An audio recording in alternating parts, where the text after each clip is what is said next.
Ya menjelang lebaran saat ibu mau pulang. Biasanya seminggu, kalau nggak 3. Mungkin bagaimana pulang. Tapi kalau untuk cari tangan untuk dicium itu nggak ada, benar-benar nggak ada. Sampai saat ini menjadi motivasi. Bikin Krisna happy. Krisna selalu berdoa.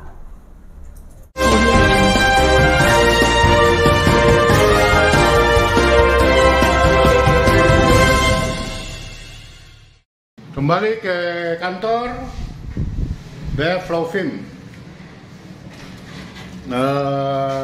Mau wawancara dulu ini staf-staf untuk cerita Ramadan 1443 Hijriah.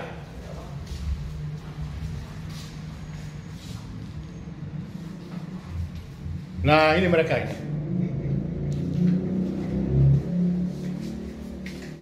Kan cerita, masing-masing pasti di kampung punya pengalaman, cerita-cerita lucu tentang Ramadan.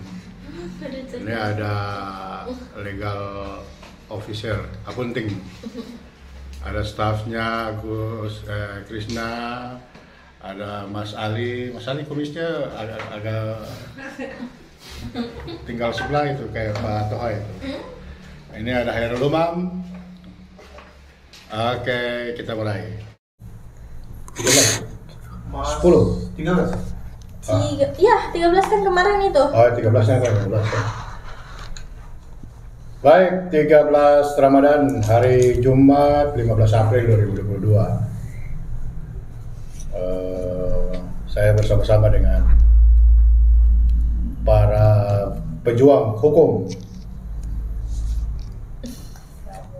bicara tentang Ramadan. Jadi kita agak di luar topik. Luar topik ini ya, kita setiap manusia punya kisah-kisah Ramadan. Umum punya kisah nggak? Jangan dulu cerita, saya tanya, punya kisah nggak? Ada? Ada, Pak. Kalau Krisna? Kalau Nur? Ada. Ali? Ada. Pasti kita semua punya kisah. Nah, kisah-kisah itu kadang-kadang memberi inspirasi dan memberi inspirasi bagi kita dan menjadi motivasi. Kalau saya dulu kisahnya banyak. Nggak usah diceritakan, nanti nangis. Iya, saya dulu. Jadi dulu cerita satu ya? Boleh. Boleh. Dulu waktu ibu saya meninggal ibu itu belum sekolah ya. Sekolah terus ayah meninggal terus ibu. Nah, ibu meninggal, ayah meninggal di Ternate. Ini beliau dulu meninggal saya 74, beliau 75 meninggal. Setahun aja, nggak sempat lihat wajah ayah. Nah, setelah itu tahun 83 ibu meninggal. Meninggalnya jadi Ternate itu Maluku Utara, terus kita pindahnya ke Ambon. Jadi pas belum sekolah ibu sudah meninggal. Karena ibu meninggal itu ibu nikah sama orang lah, ada satu.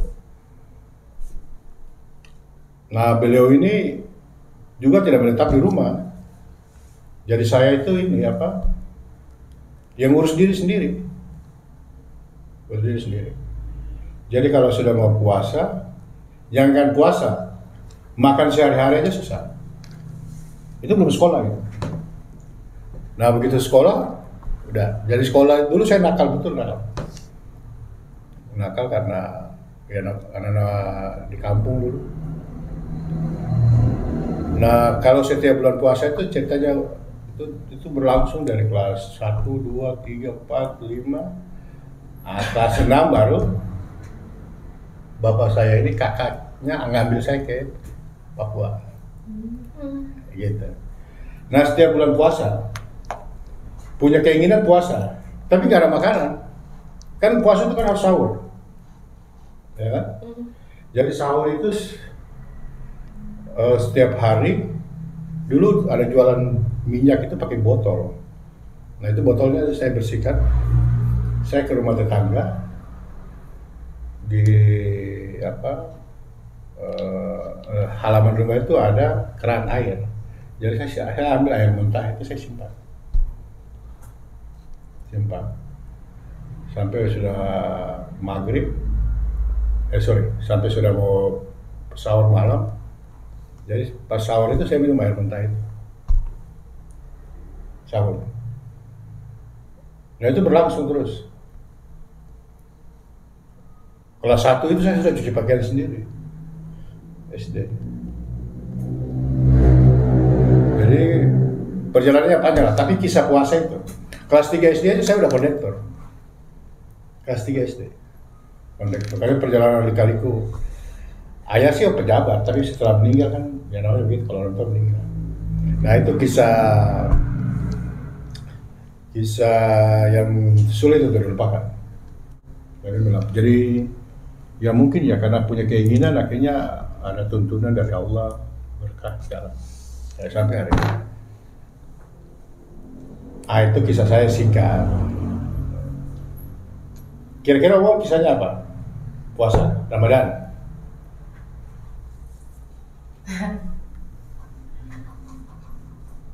Mungkin kalau kisah saya nggak ada yang terlalu berkesan, Pak. Mungkin kayak lebih ke kalau misalnya waktu saya kecil itu bulan puasa itu bulannya ramai anak-anak gitu. Kecilnya dulu di mana? Saya di sini, kebetulan kecilnya di Jakarta. Cuma kan kondisinya di Cawang sendiri waktu itu belum seperti sekarang ya, banyak perumahan atau apa. Dulu banyak seperti rawa, itu masih ada rawa di Cawang. Masih ada ya, ada banyak kalau saya sebut balong itu tempat ini ikan. Jadi hampir sehabis tarawih itu jarang anak-anak yang langsung masuk ke rumah, rata-rata pada main di sawah, pada rame. Tapi puasa? Itu malam-malam puasanya. Oh malamnya? Iya, paling itu pengalaman kalau bulan Ramadan itu pasti yang paling seru di malam-malamnya itu, malah semua anak-anak itu pada keluar, pada ramai. Oh itu melebihi hari biasa malah kalau saya bilang. Karena itu sih umum ya? Iya tapi ya itu main-main ke sawah, main-main gitu, jadi kayak. Dulu sawah di mana? Di belakang kelurahan itu masih banyak sawah, Pak. Tanah becek itu. Dari area itu sampai ke rumah, kalau nggak salah rumah Pak Suwarso itu belakangnya itu sawah. Itu tahun berapa? Sekitar tahun 2000-an. 2000. Itu belum lama. 20 iya. Tahun belum lama. Iya. Tahun 2000 itu pokoknya kanan sawah, kiri sawah, kanan itu tanah lapang yang akhirnya waktu itu sempat dijadiin tempat pembuangan sampah. Itu dulu. Tapi sekarang kan sudah jadi perumahan, itu jalanan, perumahan semua. Dulu di pembatas kelurahan itu pokoknya kirinya sawah, kanannya. Jadi banyak tanah kosong dulu di situ. Banyak. Kenapa nggak ambil orang tua? Saya tanah paham, Pak, saya masih. Kalau orang tua nggak tahu, saya nggak pernah kepikiran. Semua masih kecil. Iya, orang tua. Saya SD. Oke, itu kisahnya Hairul Umam. Kalau Nurul? Apa ya? Mungkin lebih cerita waktu di kampung kali. Iya kan ceritanya di kampung. Kalau di kampung dulu seru sih, kalau sore itu menjelang buka kita cari takjil tuh naik sepeda muter desa. Kita keliling desa dulu, ntar berhenti di jembatan gitu-gitu. Desa mana? Desa Ambal Tumolo, Kebumen. Kabupaten Kebumen? Ya. Jawa Tengah? Jawa Tengah.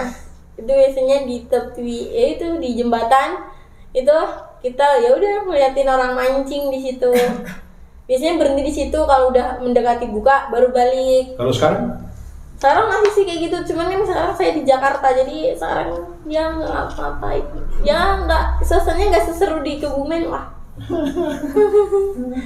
Lebih apa ya, di sini ya udah nunggu buka ya bikin takjil apa gitu. Paling di rumah gitu doang. Jadi itu yang berkesannya. Berkesannya sih lebih di kampung. Kalau di sini sih kayaknya nggak ada yang berkesan. Kalau buat saya kan 3 tahun di Jakarta nggak ini, belum ada yang berkesan lah kalau di Jakarta. Kalau di kampung banyak. Salah satunya itu naik sepeda keliling-keliling gitu. Baik.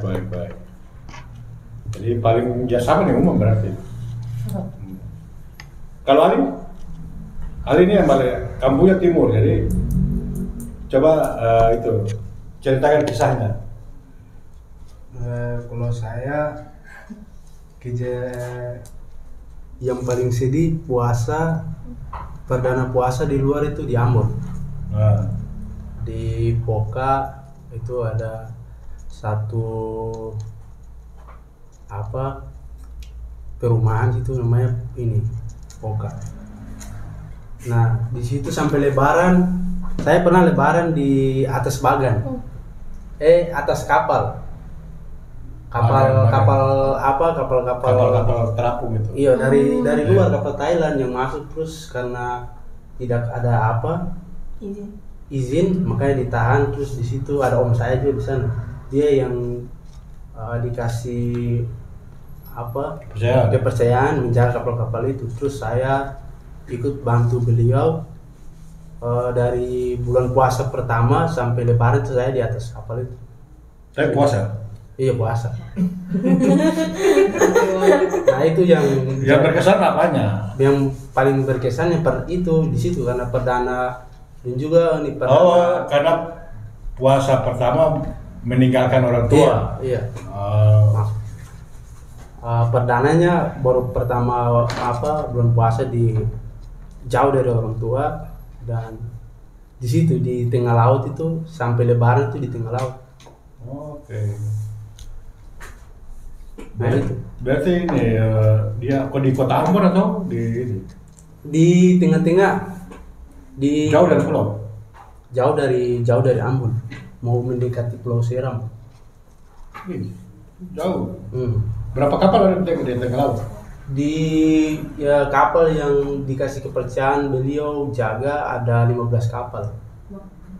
Dan di kapal itu semua ada itu nggak tahu itu anjing apa serigala, itu ada anjing-anjing semua di atas itu.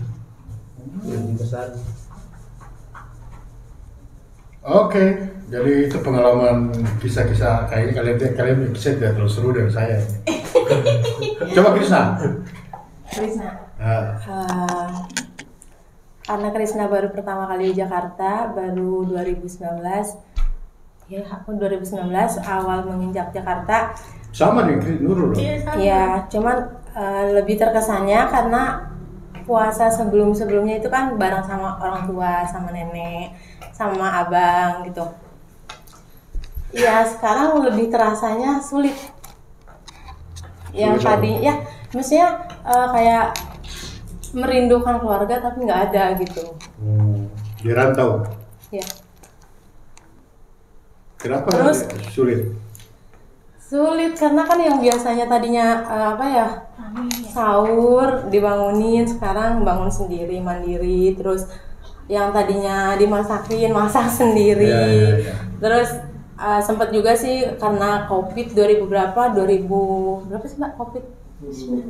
Pokoknya awal Covid, awal juga nenek sakit, yang tadinya biasa dilayani sama nenek ya benar-benar ngelayani nenek sendiri gitu, dari nek ayo sahur aku masak gitu segala-gala, jadi serba sendiri gitu. Jadi ya yang namanya orang tua kembali lagi ke bayi ya. Sekarang Krisna yang urus, tapi sekarang udah nggak ada semua, cuma ada kakak. Yang dirinduin ya adalah bareng sama kakak sama nenek. Udah. Sama mama juga sih. Sama mama juga belum pulang-pulang. Mamanya di mana? Kan udah tahu. Udah, ini wawancara. Di mana mamanya? Mama aku di Hong Kong, di Macau. Di luar lah. Iya, di luar negeri. Dan kebetulan ya mama juga non muslim sih. Jadi ya udah. Jadi ya kalaupun mama pulang, yang puasa ya tetap Krisna sama abang, mama enggak. Ya tapi seenggaknya yang namanya kebersamaan keluarga adalah momen yang paling dinantikan. Tapi alhamdulillah sih sekarang ketemu sama Mbak Nurul. sedih sih. Jadi punya saudara baru? Iya. Bisa menggantikan posisi? Sedih tuh. Iya, nggak apa-apa kan, memang harus cari yang sedih. Yang paling sedih. Tisu. Ini bebas. Tisu. Karena yang Di Krisna atas lihat tangga. keluarga Mbak Nurul itu ya sama seneng gitu, welcome ke Krisna gitu. Ya, nggak apa. Dia boleh nangis gak tuh? Boleh lah. Ini kan suasana sedih. Ya walau Krisna tahu gitu gimana keluarganya Mbak Nurul kayak gimana juga, cuman ya kalau Krisna lagi kangen keluarga, kangen ayah, mama gitu, Krisna main ke rumah Mbak.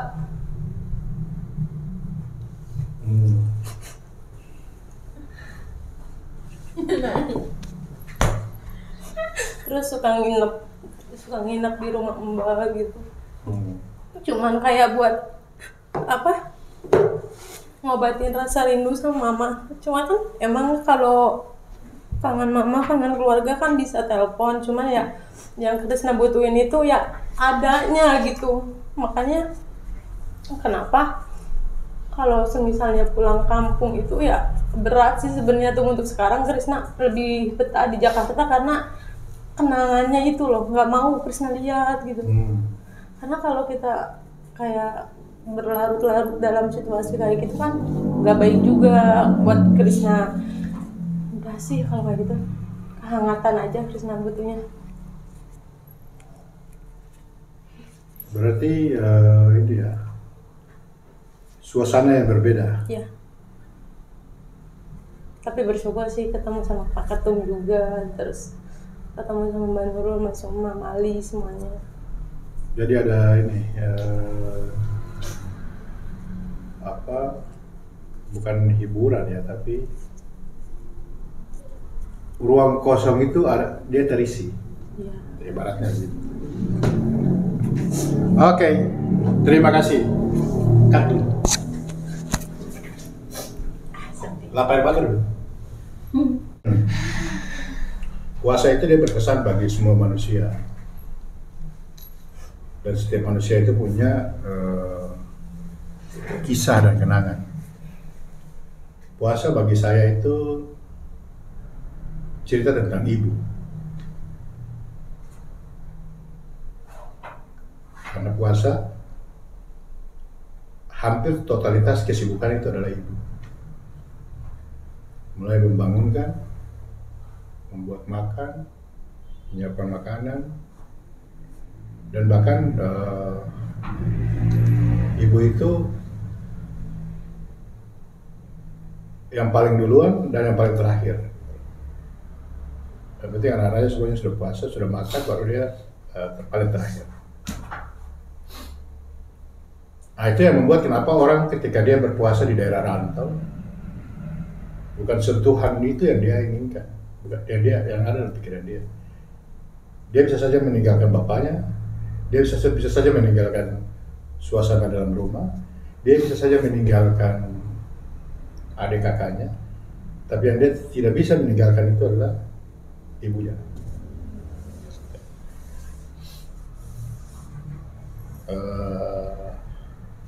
Apa kesan kalian selama puasa tadi yang kalian cerita itu bersama ibu kalian? Om, yang mungkin saja puasa kali ini atau beberapa tahun yang lalu kalian tidak bersama-sama dengan dia lagi. Atau juga bisa juga saya puasa saya tidak bersama dengan orang tua saya. Kenapa ada bukber, buka puasa bersama? Buka puasanya kenapa harus di rumah? Karena kalau kita bicara puasa, sebenarnya kita di dalamnya kita bicara kerinduan masakan ibu. Kerinduan apa yang dilakukan oleh, nanti di situ baru ada bapak, ada kakak, ada keluarga. Karena ibu itu adalah pelita, dalam rumah itu dia pelita. Pelita itu dia nyala duluan dan dia menyalahkan. Gitu. Nurul, pengalaman keluarga puasa di kampung dengan ibu gimana?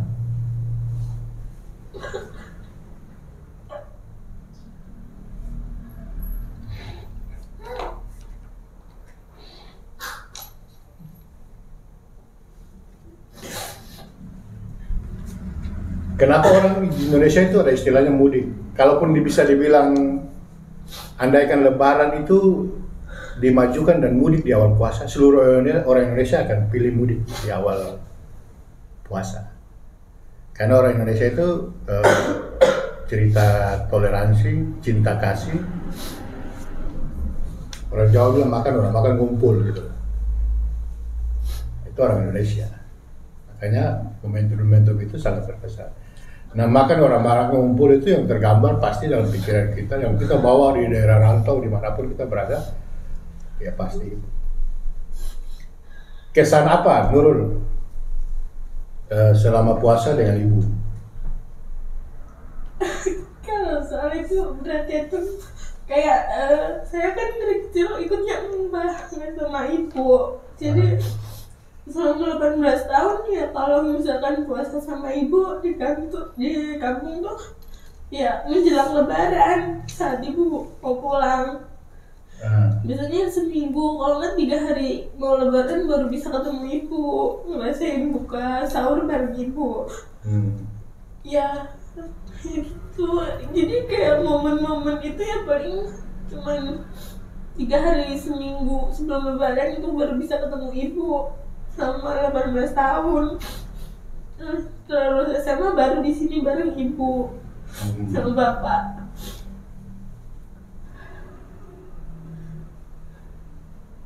Berarti berarti selama ini dengan di itu ya kampung lah sama mbah pasti berarti punya banyak kisah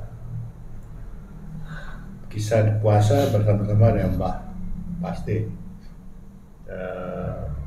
Tentunya juga pasti suka duka. Dan di dalam kisah itu selama puasa itu pasti merindukan, kok orang lain berpuasa ini dengan keluarganya dan ibu. Kita bisa menahan melapar berhari-hari berbulan-bulan, tapi kita nggak bisa menahan bertemu dengan ibu kita, ayah kita atau keluarga yang kita cintai, gitulah. Kalau Ali bagaimana? Apa kesanmu dulu karena pergi tinggal kampung, lalu kemudian berapa tahun ini puasa tanpa ibu, ya mungkin tertolong juga dengan Zoom dan segala macam. Tapi kisah apa yang bisa kau rasakan kalau selama kau puasa kemarin dengan ibu dan sekarang tidak? Banyak Om, dari yang tadinya dengan keluarga, dari sahur sampai batal disiapkan oleh ibu, sampai saat ini menjadi motivasi sehingga yang tadinya kita manja, dikasih makan, dibuat makan, disiapkan,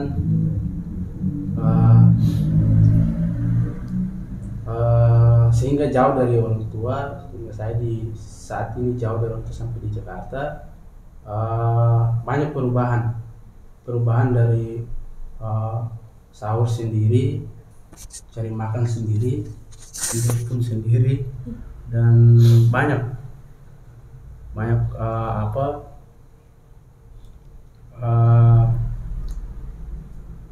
pokoknya banyak pengalaman hidup baru. Iya, pengalaman hidup baru. Dan saya juga udah karena pengalaman merantau, jadi sudah ada kayak rasa keterbiasaan. Tapi ada saat-saat sendiri pun di bulan Ramadan, kadang saya saat tertentu lah. Ya, kadang saya menangis, iya. Menangis karena belum makan atau?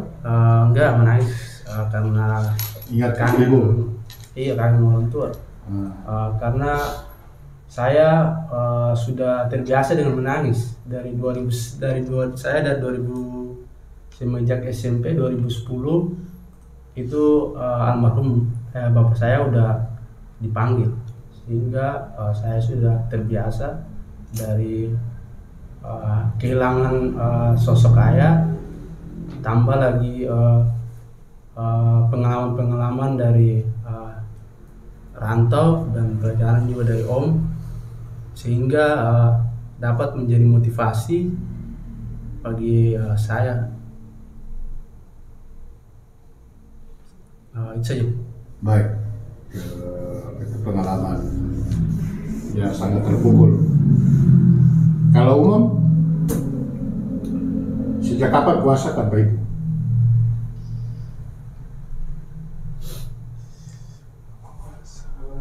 Itu 2014 ya. Berarti 6 tahun. 20 kan sekarang? 22 itu 8 tahun. 8 tahun. 10 tahun ya. Apa kisahnya? Apa yang berkesan ke puasa dengan di saat dengan orang tua, ibu khususnya, dan setelah itu tidak? Atau nggak ada kesannya? Atau malah enak sekarang gitu? Mungkin kalau paling berasanya itu ya tahun-tahun pertama sih. Tahun-tahun pertama itu ya benar-benar apa ya, yang ngurus rumah ini benar-benar absen gitu. Benar-benar satu keluarga itu bingung gitu, siapa yang mau ambil alih di rumah. Maksudnya dulu kan apa-apa segala macam itu ibu gitu, mulai dari makan apa ya, kalau nyuci aja kalau saya bilang saya masih disuruh gitu. Nggak pernah inisiatif sendiri kayak ya hal bentuk rumah itu. Kalau saya bilang kontrolnya itu semua ada di ibu. Tahun pertama itu paling berat memang, memposisikan siapa jadi siapanya itu masih benar-benar berantakan sih kalau saya bilang. Mungkin kalau puasa, maksudnya kalau di momen puasa sendiri mungkin nggak ada. Saya anggap nggak terlalu berbeda ya, tapi kehadirannya aja sih memang yang hilang itu total. Total apa? Hilang apa? Iya, karena kalau saya pribadi memang saya tetap mau sama beliau, jadi sehari-hari itu saya pulang dari mana, contoh untuk cium tangan aja istilahnya saya mesti kayak tahun pertama itu nyari orang gitu. Saya mau cium tangan siapa, karena kalau bapak itu kan selalu di kantor, itu malam mungkin bagaimana pulang. Tapi kalau untuk cari tangan untuk dicium itu nggak ada, benar-benar nggak ada. Mungkin kalau yang paling kelihatan di bulan puasa itu kan beliau itu suka sholat malam. Mungkin kalau suka terbangun duluan atau saya terbangun duluan, melihat dia di atas sejadah itu beliau suka sholat malam sampai saatnya sahur. Itu beliau ngaji. Makanya nggak pernah telat kalau sudah sahur itu dulu pasti tepat jamnya. Karena beliau nggak pernah tidur. Berapa berkurang ke kamu dari kakak? 5. Sampai sekarang masih terasa atau sudah stabil lah? Kalau sekarang memang rumah itu sudah diambil alih kayak sama kakak yang perempuan, jadi semua kegiatan yang berhubungan sama rutinitas rumah itu sudah diambil, benar-benar sudah diambil. Tapi kalau tahun pertama itu berantakan karena kebanyakan mungkin laki-laki juga ya, jadi rumah itu nggak terurus kalau dibilang tahun pertama itu. Makan aja udah asal-asalan. Masak aja mulai mikir gitu, siapa mau masak, siapa mau ini. Karena mungkin kebanyakan waktu tahun pertama itu beli masakan. Rasa masakan itu hilang di tahun pertama. Itu tahun-tahun yang berat ya. Ya, saya itu kalau aroma Ramadan puasa, ini sudah mau puasa, itu spontan yang teringat duluan ibu saya. Bukan puasanya, bukan aduh nanti nggak makan, enggak, yang teringat duluan tuh ibu saya. Dulu ada kisah, ada beberapa kisah yang teringat itu karena kita di kampung dulu di Ambon. Jadi kan anak-anak itu mau dekat lebaran, baju baru gitu ya. Kamu udah beli baju baru belum? Gitu jadi kan. Saya kan udah belum sekolah waktu ibu saya. Saya pulang ke rumah, saya belum ada baju baru kan. Besok lagi keluar lagi orang-orang ngomong gitu kan. Belum ada baju baru. Saya masuk ke sana, saya belum ada baju baru. Saatnya sudah mau dekat malam takbiran. Orang-orang sudah pamer semua, udah beli air-air anak kecil itu kan. Terus satu ketika saya pulang ke rumah, ada baju yang memang sudah lama tidak dipakai karena rusak. Dulu ibu saya dia jahit terus dia bilang kok punya baju nanti. Pas setelah dewasa baru tahu dia tidak punya uang. Terus saya bilang, dia bilang sudah beli baju baru, sudah ini baju baru, ini baju lama ini memang jahit kok, bajunya sudah lama tidak pakai. Tahu aku bahasa ibu saya. Kalau teman-temanmu tanya, kau bilang baju baru. Kalau kau bilang baju lama, ya pasti teman-teman tahu bahwa itu baju lama. Jadi baju baru dan lama itu tergantung kita. Karena kau bilang teman-teman tidak tahu bahwa di mana baju ini dapat. Oh iya ya. Iya, jadi kau teman-temannya kalian bilang itu baju baru. Jadi supaya tidak minder. Jadi baju yang dijahit ulang itu, ya sudah saya bilang baju baru. Nah itulah beberapa kisah-kisah yang menginspirasi dan terkenal. Kalau Krishna apa? Kalau Krishna, ya banyak Pak tuh. Ya diantaranya ya sama kayak Mas Umam, sama kayak Mbak Nurul gitu. Lalu ya selalu gini, berat sih sebenarnya. Yang Krishna inginkan kalau kesannya berat, kata Krishna. Ramadan 2019 sampai sekarang menurut Krishna sangat berat. Sebelumnya juga emang berat sih, cuman digantikan oleh kehadiran nenek kan, masih sama nenek, ada kakek, ada nenek, ada abang. Tapi pas nenek udah nggak ada, aku tinggal berdua sama abang. Jadi aku yang menggantikan semuanya. Berapa orang dalam rumah? Cuman ada lima kakek. Pertama meninggal waktu Krishna kelas 1 SMP. Yang kedua nenek meninggal pas Krishna kelas 2 SMA, dan yang terakhir nenek, kakaknya nenek. Kan Krishna nggak tinggal sama ayah sama mama Krishna kan ninggalin Krishna keluar dari Krishna umur 5 tahun. Ibunya keluar. Oh ya, selamanya tinggal dengan nenek. Jadi rumah dengan ibu itu berapa lama? Berapa tahun?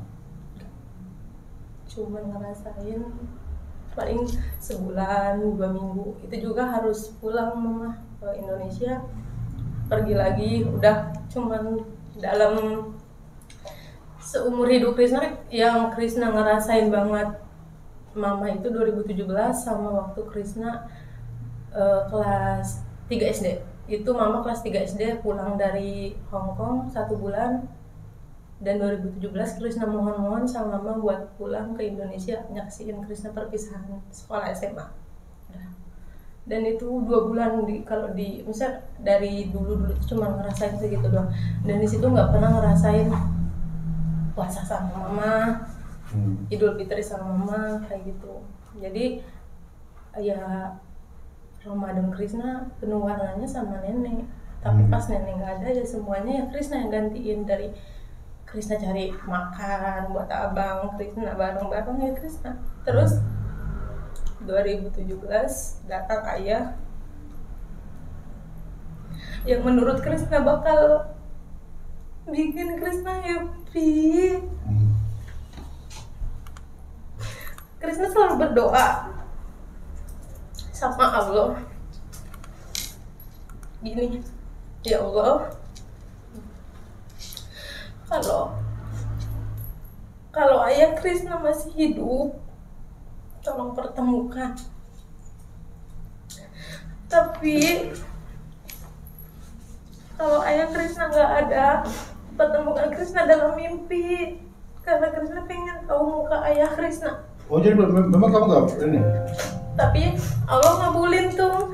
2017 mama pulang, kan Krishna perpisahan sekolah. SMA mama pulang Indonesia, terus mama bilang, mama pulang lagi cariin aku buat ade, bilang gitu, ade mau kuliah apa kerja. Terus Krishna bilang, mau kerja, nggak mau ngerepotin mama, bilang gitu. Habis itu mama pergi lagi ke luar negeri, jelang 1 bulan ayah datang tuh. Terus Krishna pertamanya bahagia, kamu siapa? Kata Krishna gitu kan, ini bapak, bilang gitu kan, ini papa. Kita selalu manggilnya papa. Kata Krishna, mana aja gitu, saya tahu-tahu ninggalin Krishna. Jadi kata, ya Krishna awalnya senang tuh, karena nanti hari-hari Krishna penuh sama ayah gitu, didampingin ayah. Krishna kangen gitu kan. Ternyata ya enggak, semuanya hanya hancur semua. Krishna pergi sama abang dari rumah 2018 ngekos, karena Krishna pikir ayah nggak bakal datang, nggak bakalan bawa masalah. Ternyata ayah datang dengan istrinya dan anak-anaknya 3. Dan di situ Krishna cari kerjaan sama abang buat nafkahin semuanya. Terus Krishna ngerasa capek, abang ngerasa capek, pergi dari rumah. Terus Krishna pergi ke Jakarta 2019 sampai sekarang. Jadi ya pokoknya setelah nenek nggak ada, setelah mama pergi, ya hancur. Krishna mulai nata lagi 2019, mulai menata hidup Krishna, mengkubur semua masalah-masalah gitu. Terus ya maksudnya beruntung juga dikelilingi orang-orang baik yang Krishna rinduin saat ini. Sampai saat ini mama pulang udah. Jadi kerinduannya ibunya balik ya? Karena umur nggak ada yang tahu tuh. Terus kadang mama bilang gini, adek mama capek gitu, mama pengen pulang. Terus Krishna bilang, ya udah Krishna berhenti kuliah, Krishna kerja, kata Krishna gitu. Enggak, kalau Krishna berhenti kuliah, mama rasanya mama gagal buat adek, bilang gitu. Makanya selesai kuliah ini mama langsung pulang, adek cari kerja buat mama. Sekarang gantian, mama udah capek, bilang gitu. Terus Krishna bilang, iya mama, Krishna pokoknya bagaimanapun rezekinya Krishna tanggung nanti mama sampai. Pokoknya Krishna nggak mau tuh. Jadi cukup Krishna ditinggal sama mama dari kecil, dari umur 5 tahun sampai sekarang. Dan Krishna berharapnya ya sampai mama tiada pun dari satu rumah dengan Krishna gitu.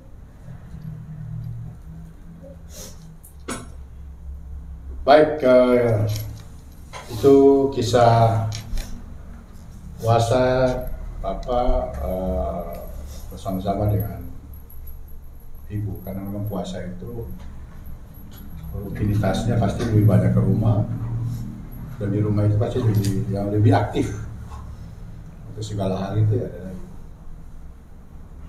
Oke, Mam, lanjutkan. Pertanyaan terakhir. Allahumma, apa lagi? Ya, ini pertanyaan terakhir saya dalam kisah kasih Ramadan. Nurul, kalau siaran ini dinonton sama ibumu, apa pesanmu? Sedih banget. Karena kisah ini akan menginspirasi banyak anak muda, banyak orang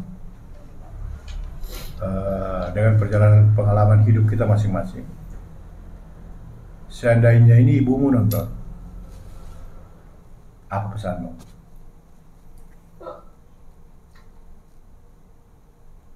Apa ya? Maksudnya buat siapa? Buat ibumu. Buat mama. Oh, iya. Buat mama ya. Semoga kan Nurul baru bareng sama mama kan 3 tahun ini. Semoga ya ke depan sampai mama nggak ada nanti tetap bareng. Walaupun nanti aku udah berkeluarga atau gimana nanti ke depan, ya pengennya bareng mama. Karena kan anak mama cuma ada 2. Kalau bisa ya bareng-bareng aja sama mama. Karena ya makin lama saya kayak yang lain. Maksudnya kan dulu dari kecil kan sama mbak, kan sering gini juga sama teman-teman, coba sama bapak ibu, aku enggak. Jadi ya pengennya kayak gitu terus. Oke, Ibu Nurul ini anaknya yang ngomong ini. Ali, kalau ibumu, mamamu nonton ini apa komentar?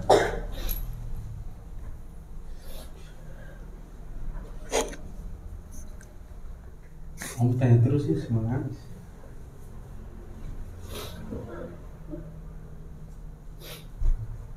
Kalau ibumu mau nonton ini apa ya? Pesanmu apa? Nanti nangis. Ya pesan aja loh.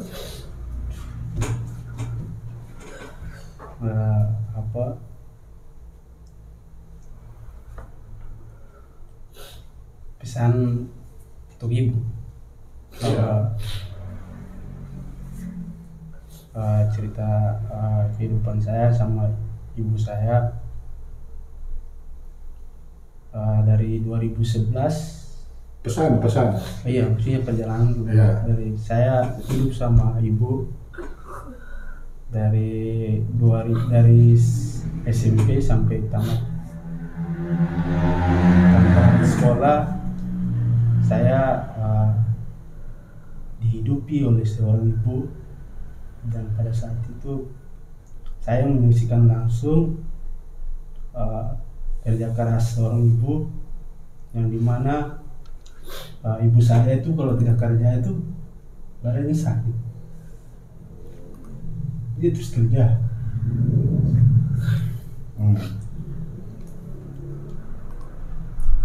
Nah, dari apa yang saya lihat, apa yang saya tangkap dari seorang ibu sampai saat ini, saya kalau setiap disuruh atau setiap kerjaan itu saya selalu sebut ibu dalam hati. Karena semangat ibu itu adalah semangat yang luar biasa. Makanya saya jarang telepon orang tua, karena bukan tidak sayang orang tua, tapi ada aura-aura yang pasti buat ingat keluarga itu pasti ada. Sehingga motivasi buat ibu, semoga apa yang saya lihat secara kasat mata, pengorbanan ibu dari mendidik saya dari bangku sekolah sampai saat ini saya berdiri di tanah rantau. Semoga memotivasi saya sehingga ke depan bisa menjadi baik bisa menjadi sesuatu yang luar biasa yang diinginkan seorang ibu, sehingga membahagiakan ibu dan menjadi kebanggaan buat keluarga khususnya. Baik, jadi tujuannya untuk pesan sudah sampaikan kepada ibu, kisah kasih saudara dengan ibu. Umam, andaikan ibumu nonton cerita Ramadan ini, apa yang mau kau sampaikan?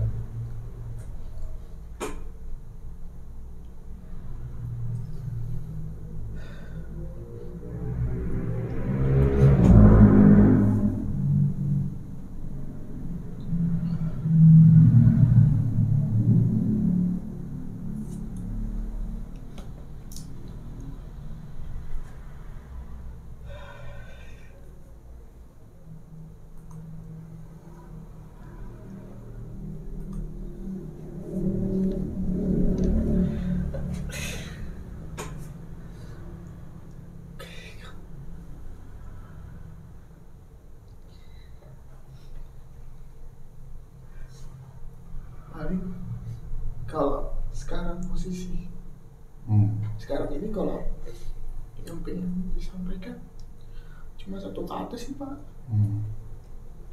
Maaf, belum bisa jadi apa-apa, mungkin belum bisa jadi yang diinginkan, belum sempat ngebahagiain.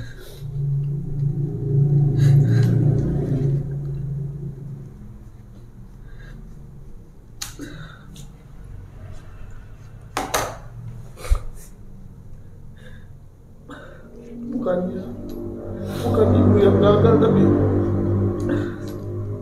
dari sendiri yang gagal. Apa yang gagal? Maksudnya bukan ibu yang gagal mendidik, tapi dari saya sendiri. Ya, benar-benar maaf. Belum bisa jadi apa-apa. Karena kalaupun sekarang punya duit, punya apa, nggak bisa ngapa-ngapain. Dulu belum bisa ngapa-ngapain.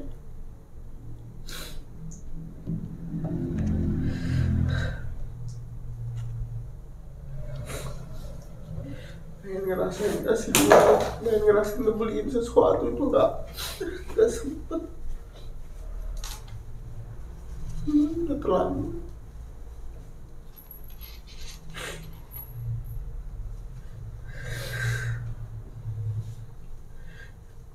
Paling cuma bisa minta maaf.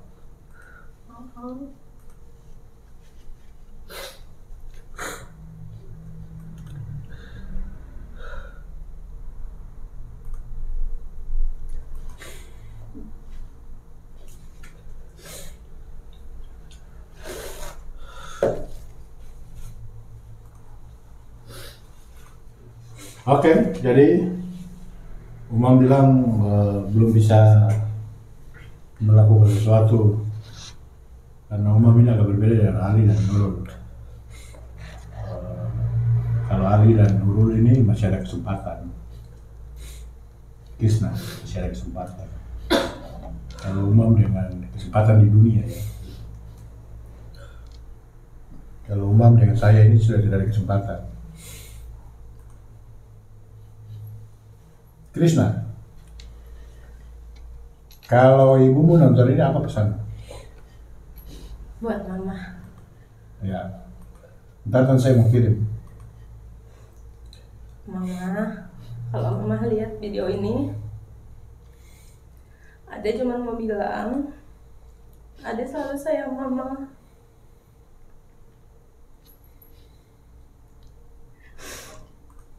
Walau mama tidak di samping Ade selalu, tapi keringat mama mencukupi hidup Ade. Mama, Ade rindu pelukan mama. Ade rindu kasih sayang mama. Ade rindu mama seperti ibu-ibu yang lainnya. Ade capek ma, harus jauh terus sama mama. Ade capek berjuang sendiri. Ade rindu mama. Ade sayang mama, semoga mama sehat selalu dan selalu dilindungi Tuhan dan orang-orang lain. Amin. Udah tuh. Baik, kisah Ramadan sudah. Pertama kisah-kisah dulu puasa bersama ibu juga sudah. Pesan-pesan untuk ibu di Ramadan ini juga sudah. Semoga apa yang kita kisahkan ini menjadi inspirasi bagi diri kita, juga bagi orang-orang yang kita cintai, khususnya bagi ibu kita. Sehingga puasa yang kita jalani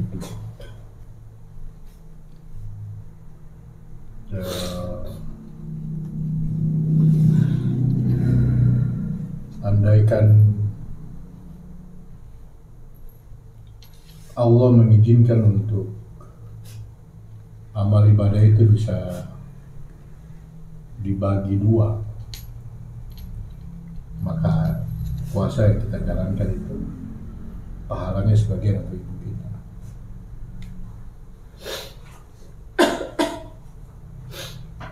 Itu sebagai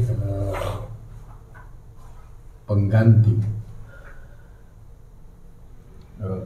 untuk pengabdian kita. Untuk menutup diskusi kita Ramadan ini, saya tutup dengan pesan ibu saya. Jadi ibu saya itu meninggalnya muda, belum 40 tahun. Waktu saya mau lahir itu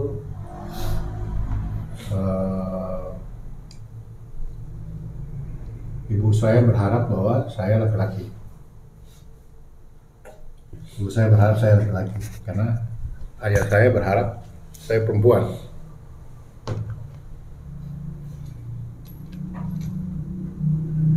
Lahir itu Selasa subuh, pas azan subuh saya lahir. Menuju kelahiran itu ibu saya berdoa. Ibu saya berdoanya begini. Dan doa itu kemudian setelah saya dewasa baru saya tahu ada orang ahli kitab kuning. Dia bertemu saya, terus dia lihat saya, dan kemudian dia orang kiai lah.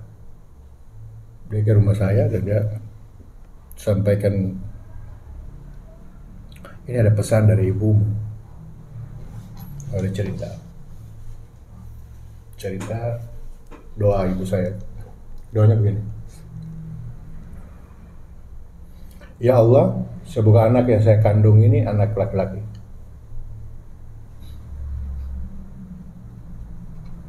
Dan kelak dia berguna bagi dirinya, agama, bangsa, dan negara. Itu doa ibu saya. Dan untuk dia bisa melakukannya, ya Allah, saya merelakan separuh umurku untuknya.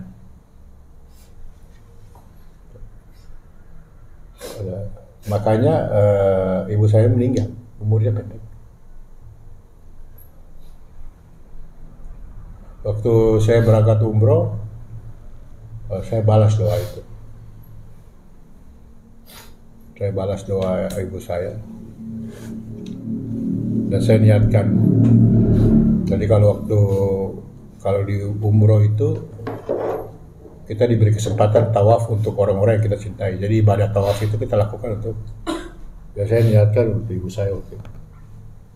Nah, itu bagian dari inspirasi. Dan pemimpin-pemimpin besar di dunia tidak terlepas dari ibu. Bukan berarti ayah enggak. Tapi sangat fundamental. Makanya Al-Quran bilang ibumu 3 kali baru ayah, karena beban di pundaknya